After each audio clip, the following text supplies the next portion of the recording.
કેમ છો મિત્રો?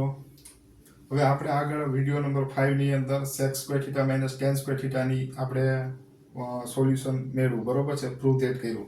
હવે આ વિડિયો નંબર 6 ની અંદર આપણે શું સાબિત કરવાનું છે? તો વિડિયો નંબર 6 ની અંદર cosec square theta minus cot square theta equal to 1 જેની થિયરી છે, એટલે કે cosec square theta minus cot square theta equal to 1 આ આપણે પ્રૂવ કરવું છે. તો આ કઈ રીતે પ્રૂવ થશે જો મિત્રો, તો એના માટે આપણે પેલા કોસેક અને કોટની છે એ રાઈટ ટ્રાયેંગલ ઉપરથી કઈ રીતે વેલ્યુ મેળવીએ છે.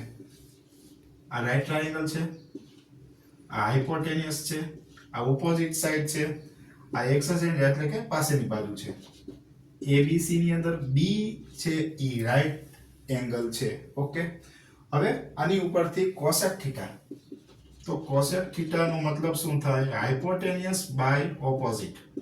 હાઇપોટેન્યુસ એટલે શું છે? AC by AB. આપણે એની વેલ્યુ ફાઇન્ડ કરીએ, બરોબર છે. હવે કોટ થીટા, તો કોટ થીટા એટલે શું છે? તો કોટ થીટા એટલે એક્સેસેન્ટ બાય ઓપોઝિટ સાઈડ.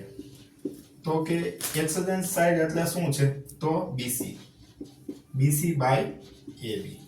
આ વેલ્યુ છે એ આપણે આમાં પુટ કરીએ તો એની ઉપરથી એનું સોલ્યુશન છે એ પ્રૂવ ધેટ થાય. તો LHS equal to cosec square theta minus cot square theta. તો cosec થીટા એટલે શું છે? તો AC by AB square minus BC by AB નો સ્ક્વેર.